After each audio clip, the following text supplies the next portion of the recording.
Welcome back muli mga kaibigan sa bagong muling mga balita na ating mapapakinggan at mapapanood dito sa channel ng Bayan, ang Bayang Pinas.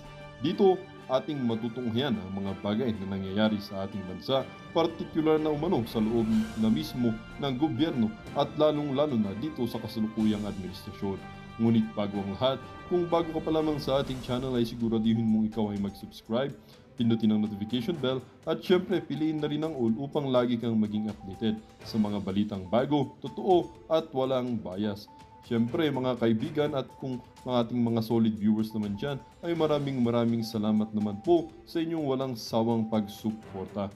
At huwag din pong kalimutang magpakita ng suporta sa ating channel sa pamamagitan ng pag-like at pag-share sa ating mga videos. At syempre mga kaibigan, kung meron ka naman pong hinaing at opinyon, ang ating comment section ay bukas para sa inyong mga opinyon at mga hinaing at kung ano po ang nais nyong sabihin sa ating mga gobyerno upang mabasa na ito. Heto na nga mga kaibigan, atin nang panoorin at pakinggan ang balitang ito.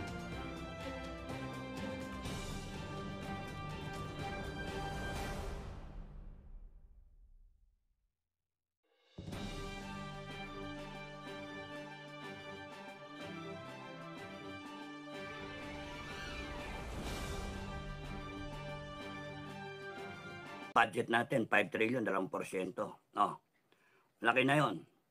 Kaya nga ang 5 trillion ng 10% 500 billion. O di yung 2%, divide mo lang ng 500 billion, 100 billion.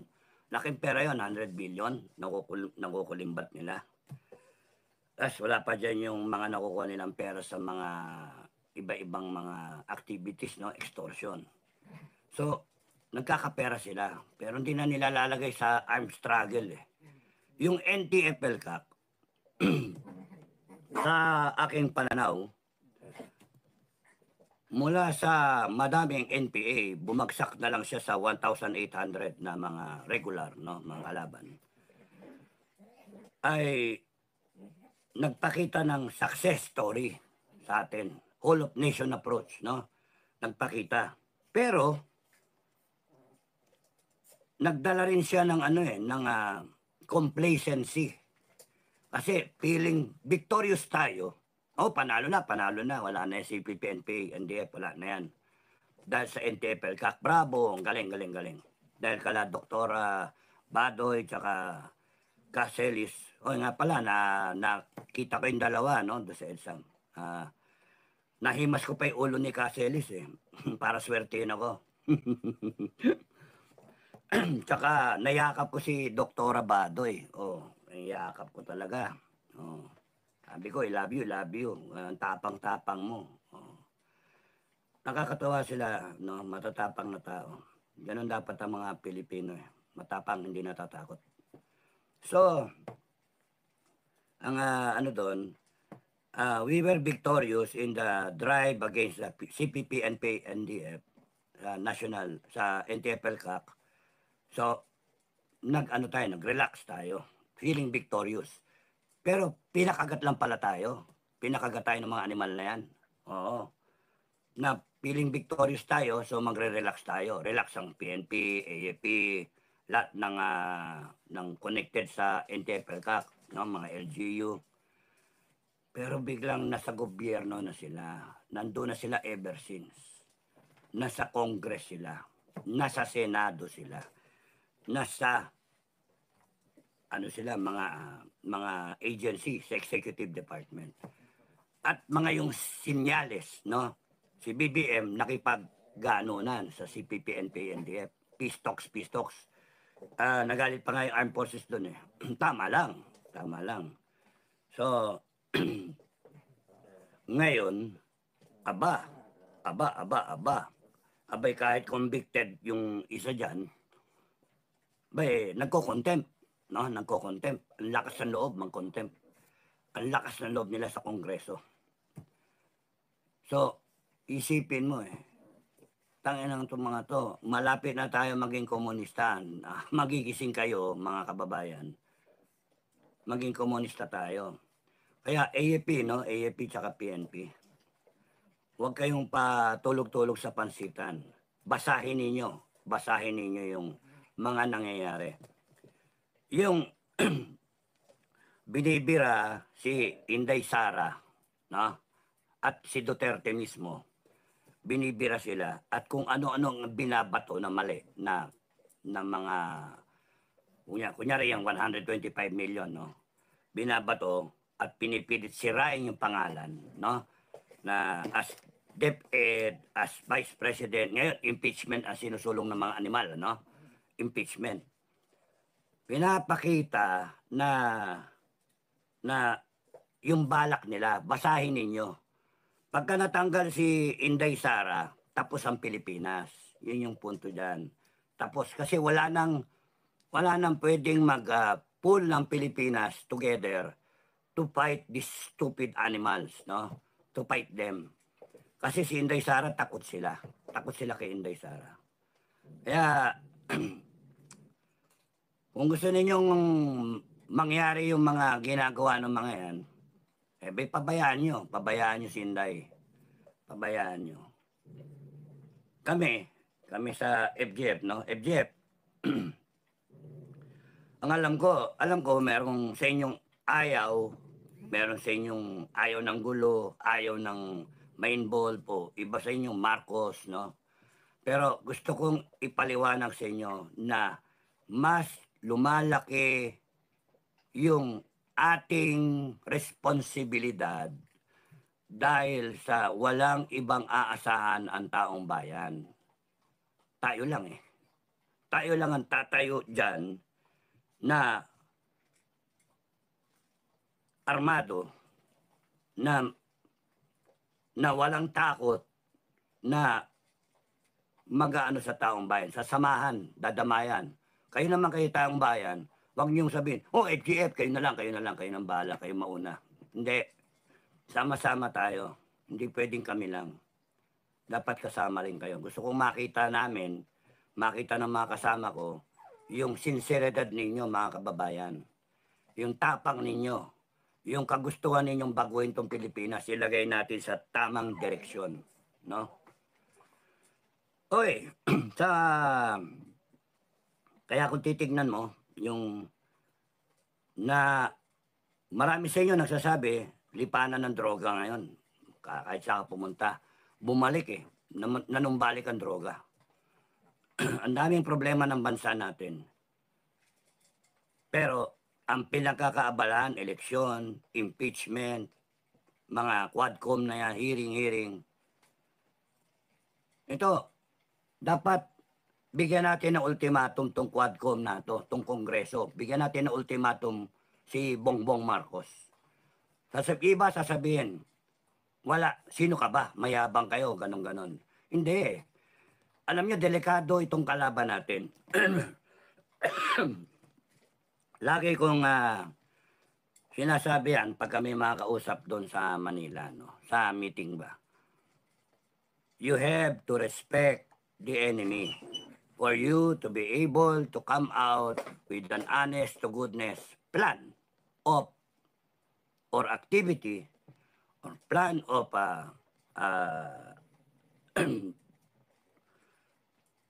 battle, no? Plan of action. Hindi pwedeng yung sasabihin yung rally. Maya't maya, rally. Kasi yung tao napapagod. Yung taong pumupunta dyan na voluntary na sinasabi nyo na sa sariling bulsa, hindi kayang isustain na laging pupunta dyan sa sariling bulsa. Kaya nga, pwede ba mag-isip kayo? Nakakainis eh. Kaya ayaw namin sumami. Maraming ano kasi. You first look at the enemy. What is the capability ng kalaban? Ang gusto ninyong banatan kasi, Marcos resign. Ayaw nga mag-resign. Hindi magre-resign yan. Nakatikim ng power. Lalo na yung si Tamba. Pati yung mga congressman na yan. They will not resign. They will continue to steal money from you and to corrupt every agency and every person who is willing to be corrupted. And the only way na mapipigil yan is yung mag-unite ang taong bayan. Pero kung magrarally kayo, kanya-kanya, walang usap-usap, ito na, marami na kami. Oh, ito na, mas marami kami. Eh, marami, 200, Diyos ko. Ano ba yan? Oh, huwag kang malikot. Huwag mo inaabay yung bully, ha? Huwag bully. But, so, yun yung yung muna ko, yung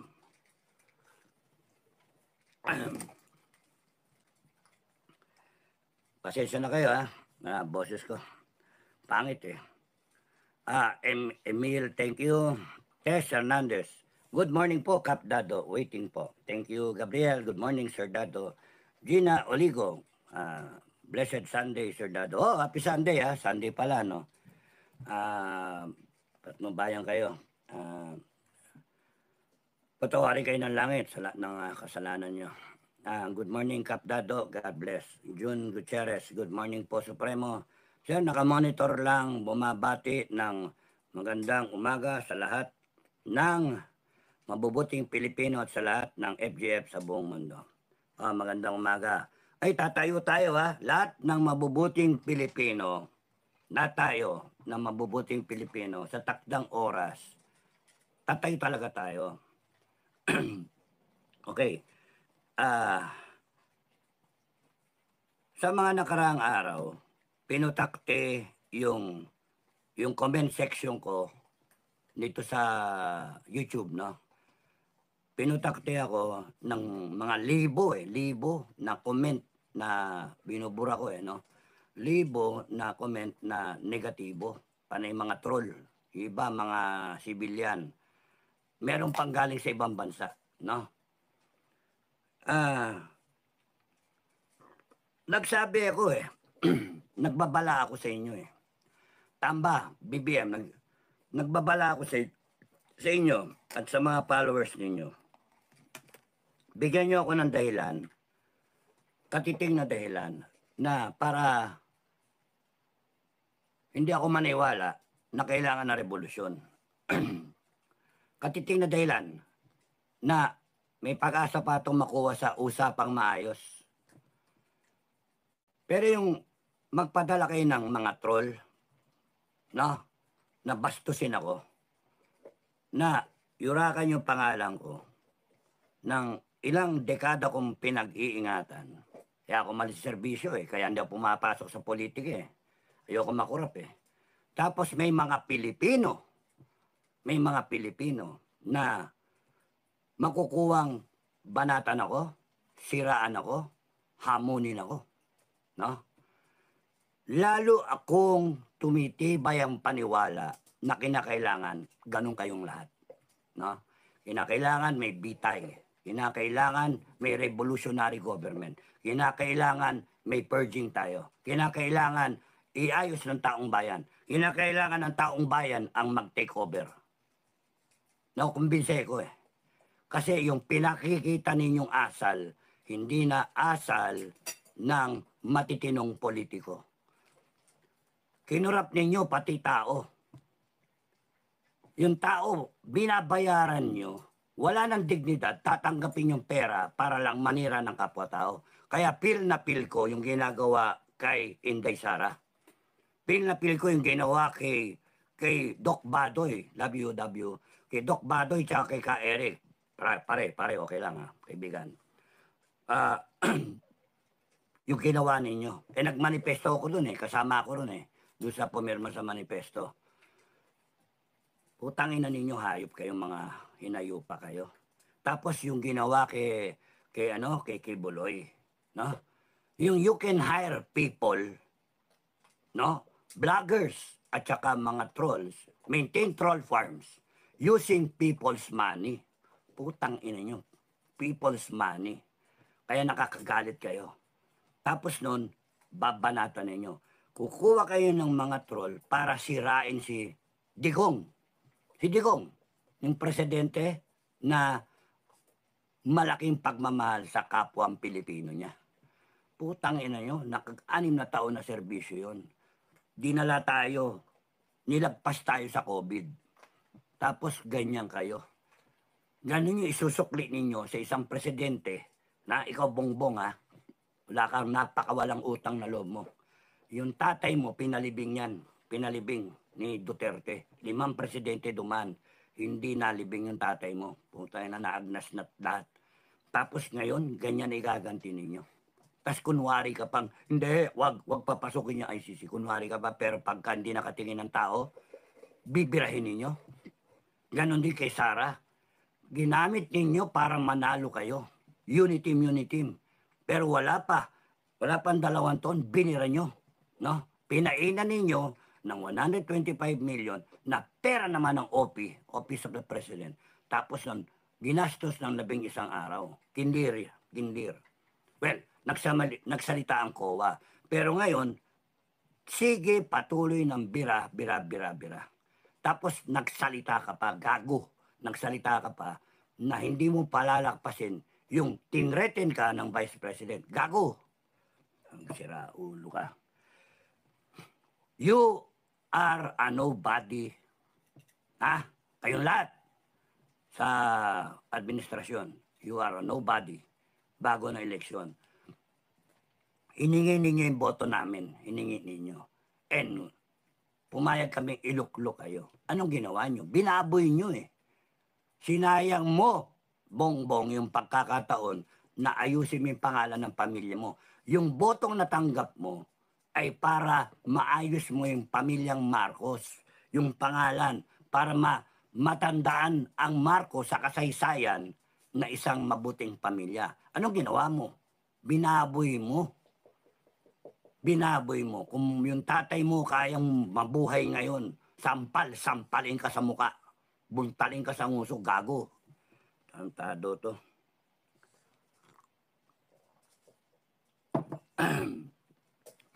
Kaya, kung isipin nyo, napakawalang yan itong administrasyon na to. Kaya tinatanong ko what do you hope to accomplish with rally, one after the other? And then yung iba sasabihin, oh ayan na, maraming tao. Pumunta yung ibang tao, wala namang tao. Yung ganun ba? What do you hope to accomplish? Kasi nga, hindi ninyo nire-respeto yung kalaban nyo. Ito yung mga tipong tao, si Bongbong, si Lisa, si Romualdez, mga congressman, lahat. And now, even members of the PNP and the AFP. Ito yung mga tipong tao na sindikato, na nakapwesto at kumikita ng sandamakal na pera at ginagamit yung pera para ma-maintain nila sarili nila sa pwesto at yung mga kalaban nila, itumba nila o kaya sirain nila. Babayad sila ng ibang tao, mga troll, mga vlogger, para sirain. Bayaran nila yung mainstream media. Kaya, Madam President, suggestion ko, no, pagka kunyaring presidente ka na, and I'm sure magiging presidente ka, kasi ilalagay ka namin taong bayan, lalagay ka namin. Itong mga tarantadon to, may araw kayo Okay. Madam President, may I advise you, mag-adapt ka ng revolutionary government. Tutulungan ka namin. Revolutionary government. Timbugin natin lahat. No? Kahit kami mag-implement titimbugin namin lahat ng tarantado dyan. Lahat ng korap, timbugin namin. And may I suggest na yun yung magkaroon tayo ng death penalty. Yung People's Congress natin. I-abolish yung Congress. Walang silbi ang Congress natin. Magnanakaw. No, i-abolish yung Congress. Tapos nun, pati Senado, na panay pagalingan, wala na. Panay, Resolution 10, di nila sagutin panay mga, ano yan So, inano nila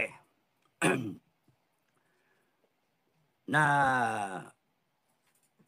discourage ang mga Pilipino, na disillusion ang mga Pilipino, no?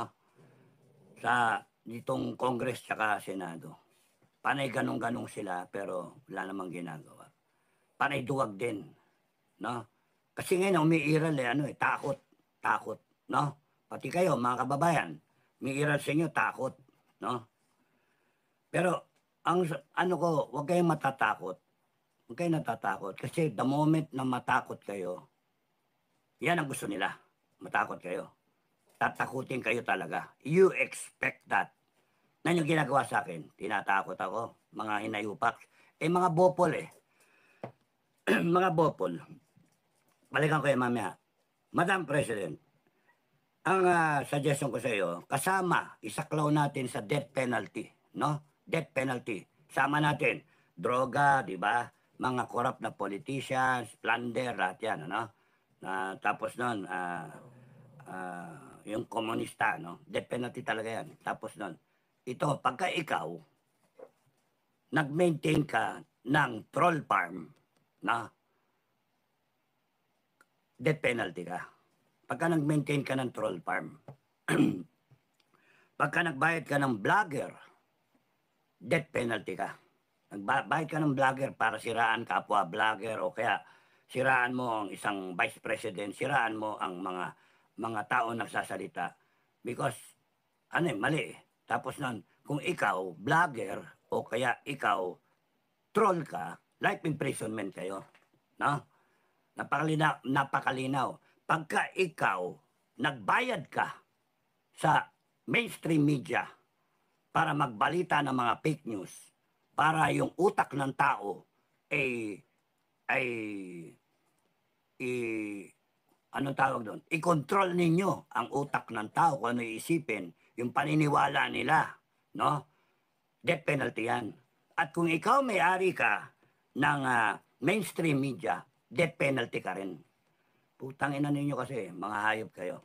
And then kung ikaw, news anchor, kung ikaw ang nagsasalita, ikaw yung media person, no? Na nagsasalita, na may kinalaman sa maling impormasyon na sabihin ninyo, ito magnanakaw to, ito walang ginawa to, ito si BP Sara, tarantado yan, yung ganon. Death penalty. Bakit? Because you, lahat kayo, yung media, life imprisonment para mahirapan. Life imprisonment. Yung mga may-ari at saka yung nagbabayad, yun ang death penalty. So, dalawa yun, mainstream media at saka SOCMED. Damay sa death penalty. Kung ako masusunod, Madam President, dadamay sa death penalty. Bakit? Kasi, true that meron nakalagay sa Constitution, no law shall be passed abridging the freedom of expression. Naniniwala tayo doon. Yun ang gusto natin. Kasi yung nagsasalita tayo ngayon, okay lang. Freedom of expression. Pero, putangin ng mga to, nagbabayad sila para siraan ako. Para mawala yung paniniwala ng tao sa akin. May mali na yon. The moment you take money or you give money na sinurrender mo yung freedom of expression mo in exchange for money or favor or title, position, you become a threat to national security. You become a threat. Tignan ninyo. Ang drive nila ngayon, siraan ang Duterte. Siraan ang Duterte. Marami nang naniniwala. Yung iba nga sinasabi, magnanakaw yung Inday Sara na yan. Putang ina, naniniwala na yung mga tao. Yung iba. Kaya sila yung mga loyal, no? Talagang threat to national security. Kasi pagka nagkataon na maraming naniniwala na, tapos si Inday Sara, tapos na. Panalo sila, panalo komunista. Uupo sila. Kaya kita nyo, maliwanag. It is a threat to national security. When people give in their right to express in favor para magkaroon sila ng pera. Nagpabayad sila. Kaya this troll farm, these bloggers, and these trolls, and this mainstream media, dapat yan lahat yan saklaw ng People's Proclamation, ng People's Congress, na hindi pwedeng ginagawa nyo. Saan ka nakakita? Sisiraan ka na sisiraan. But ikaw, you are entitled to due process. Walang ginawa ito, siraan ka na siraan. May pamilya itong mga sinisiraan nila. May pangalan. Tingnan niyo yung ginawa kay Pastor Kibuloy. Putang ina ninyo, hayop kayo. Merong congregation niya na KOJC. May pangalan niya na iniingatan. Tapos nung ginawa niyong kriminal, hayop kayo. No, hayop kayo. Ganon din ang ginawa ninyo dun sa kay Atty. Laika. No? Putargis kayo, hayop kayo. Katino-tino ng tao. Ginago ninyo. May pamilya yon. No? Tapos nun si Inday Sara, may mga anak yan.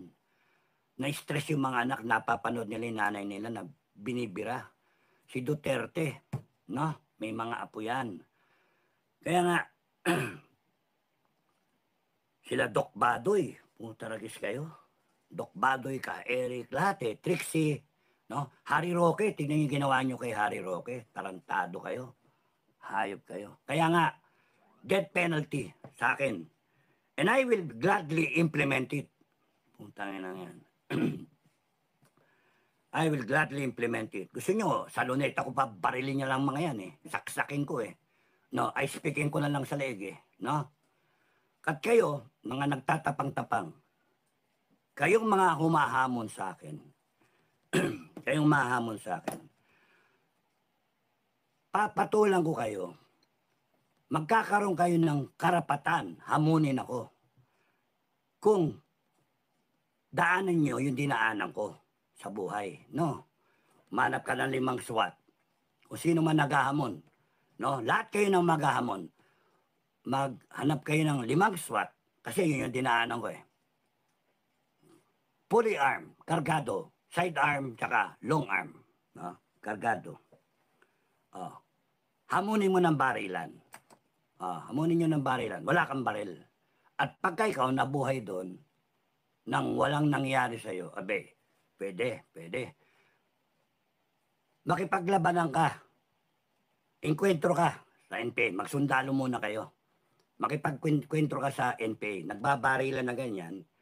Alam mong hindi na puputok yung baril mo. Hindi na puputok kasi nakita mo hindi nag-extract yung bale. No? Tapos mag-order ka ng rush up. Rush up, lusob. No? Hindi kayang putang inang meron dyan nagsasabi na ako mo-order ng lusob, umaantras ako, yung sundalo ko umaabante. Tarantado ka, gago. So, wala kang baril. Isusukbit mong ganyan. Hindi na puputok Pero lusob ka pa rin. Mararamdaman mo yung haging ng bala. Yung totoo na enkwentro, haging. Wing, ganon Tapos nun yung mga sundalo mo sumusunod sa'yo. Gising.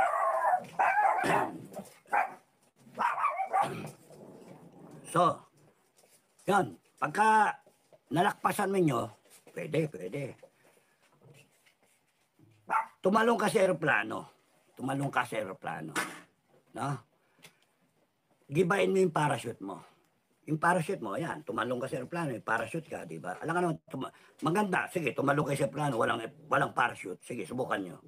Tignan ko kung anong resulta. No? Ako, requirement ko lang, tumalong ka sa aeroplano, may parachute ka. Pero yung parachute mo, gibain mo, mawala yan. Lumanding ka sa parachute ng ibang tao. Tapos, 5 segundo, 8 segundo na lang, mag-isip ka, tatalong ka ulit. Ang pag-asa mo, bunutin mo yung reserba mo, or yung parachute mo, asahan mong bubuka. Pero yung reserba mo, 5 segundo bago bubuka. No? 5 segundo. 8 segundo na lang pinag-uusapan. So, kinakailangan matuloy yung desisyon mo. Ako, naging desisyon ko, wag ako magreserba kasi alanganin So, yung parachute ko, ang ginanong ko, bumuka. Pero parang ang tuloy kong bumagsak sa lupa. Buti na lang desyerto. Kaya subukan nyo yun. Pag kayo, hindi kayo nabalian, swerte nyo. Swerte nyo. Anik pa yun, buka mo makipagtutukan sa polis. Magpagtutukan ka sa polis. Tapos nun ang labas magiinuman kayo pagkatapos. Na? Ganon din yung hinamon na 5 polis. Inuman kayo pagkatapos. Ibig sabihin, ang galing mo. Ang galing mong bumoka. Ang galing mong control yung sitwasyon. Ang galing niya, magamong kayo. Marami pa Pero ito na lang, buko challenge. Buko challenge na lang. No? Umanap kayo ng buko na 30 pie, 30 footer na buko. Nyug. 30 footer hanggang 40 footer. Mag-live kayo. Mag-live. Na? Mag-live kayo. Doon kayo sa ilalim ng puno ng buko. Tapos magmingi kayo. Live, naka-live kayo. Meron sumusungkit ng buko. Buko hindi nyug. Buko. Kasi yung buko, mas solid yun. Magaan na nyug Yung buko, yung mala salad, no? Yung ganung buko. Hindi yung malauhog. Yung malauhog kasi pagkatamaan yung ulo mo, basag yun No? Doon kasi ilalim. Kung imagine niyo mga 3 stories na 4 stories na building, 30 feet to 40 feet. Sungkit, nung kayo katapang, pwede na kayong maghamon sa akin. Pero kung kayo, sorry, hindi kayo malakas sa langit.